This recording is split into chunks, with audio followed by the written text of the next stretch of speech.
Hey there guys, RemnantDudeHD here. Sorry for my absence over the past few months. I've been out scouring the irradiated wasteland of the Zone in search of hidden RWBY lore, and I've only recently managed to find an internet connection to upload my findings. But that's not what I'm here for today, comrades. After getting my improvised dial-up modem functional, it appears that I've returned to a fandom in chaos. YouTubers are being cut down in the thousands by militant Redditors. Discord users are making private servers to gossip about other community members. Grey Haddock's dark conspiracy to destroy the show has completed its first phase. And Twitter is still whack. And so for the first video of my return, I've decided to provide something of a counterbalance. I'm well aware of the fact that RWBY is shit, because why else would I make so many videos on it?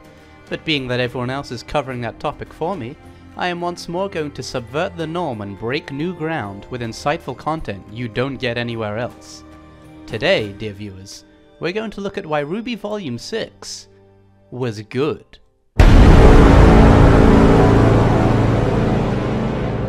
First things first, writing. RWBY's writing has always varied wildly in quality, but Volume 6 got it right more often than it got it wrong.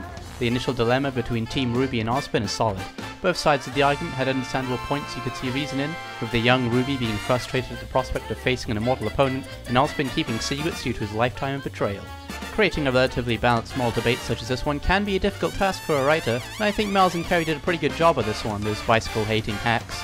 Making friends at school? Whack. Going to a dance? Whack. Tournament arcs? Whack. Assaulted by a pet scorpion? Whack. Sitting in a house? Whack. Brunswick Farms? It's tight as fuck. Brunswick Farms is the best middle act of any RWBY volume. It's got dead people, horror movie tropes, character development, and arson. The Apathy are standout grim designs, the long-awaited Miles' favourite based off some random spooky text he read when he was 10, an enemy that drains your very will to live is more dangerous than any conventional foe, and who's left to stand in its way? The absolute fucking legend Ruby Rose, that's who.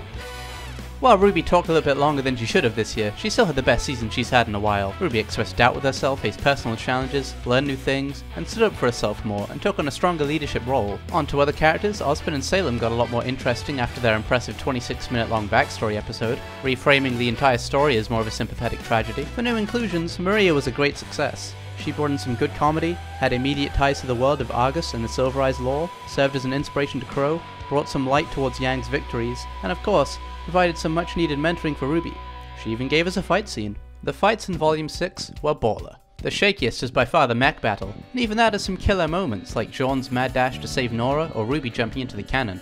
But outside of that, things like the Argus Limited battle were awesome. We got some great displays of teamwork with RWBY and Crow, clever ability applications from Jean and Ren, and an actual objective to fight round, which also served as a fun battle location. Neo vs Cinder was, in all honesty, on par with some of Monty's own work. Like seriously, just look at this shit.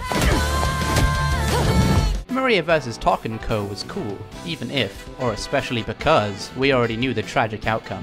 A beautifully choreographed battle taking place in exactly 60 seconds is a fun novelty, and watching Maria fight everything off with one of the coolest weapon additions in the series is great. Adam vs Blake and Yang sucked! No, I'm just kidding. From the vertical duel atop the relay tower, the return of Blake's dual wielding, her awesome disarm maneuver, and then Yang's bike entrance, this fight is just an achievement. Adam's new visual effects for his semblance look incredible, and bringing back some of Monty's unfinished V3 work, then reintegrating it into the modern episodes ensured that he had rightful status as a formidable villain for the girls to take down. Alex Abraham's score is on point, the return of Yang's semblance as a fucking blowtorch sound effect, gotcha. And of the shockingly brutal kill to close things out, it's baller all the way down. There are a fair few fans out there who weren't happy with the writing choices around this fight, and hey, why not? RWBY's writing has never been perfect, I just think V6 did a nice job of it. If this is your breaking point of the show, I think that's cool too. But is the gay agenda really gonna ruin your Saturday morning cartoons? Sure, if we start getting entire episodes of RWBY and Penny holding hands in an elevator, maybe I'll understand the concern. But ignoring shippers and their sappy bullshit, Bumblebee has been focused around people getting their arms cut off, scary movies, and a really fucking cool fight scene. That sounds pretty good on my end. We're protecting each other. Between school and having to survive under the crushing boot of capitalism, free time is both more sparse and more valuable than ever. So I recommend you spend it on things you enjoy doing. If you're less interested in RWBY but still interested in Western animation, I'd give The Dragon Prince a look. It's got a cool magic system, and it's written by the dude who did Avatar, and everyone likes Avatar. If you're more of an anime guy, go watch Genlock is an animated web series created by Grey Haddock and produced by Rooster Teeth. And if you're staying with us instead, great! The RWBY fanbase has a lot of good to offer. There are lots of friendly people around, talented artists and writers, and while the fandom isn't perfect, it's not like we're harboring cannibals or something. Out here on the YouTube side of things, I'd recommend checking out Mercury, Mistral Mistress 4K, and Joshburger, outside of my own work of course. Now, due to the shakiness of my impromptu router, I'm gonna be a little on and off this hiatus, but I plan on making sure that you, the people, get all the data required. I've got another video coming out soon, and if you're a new viewer, feel free to check out my other ones. For now though, RemnantDudeHD is signing off.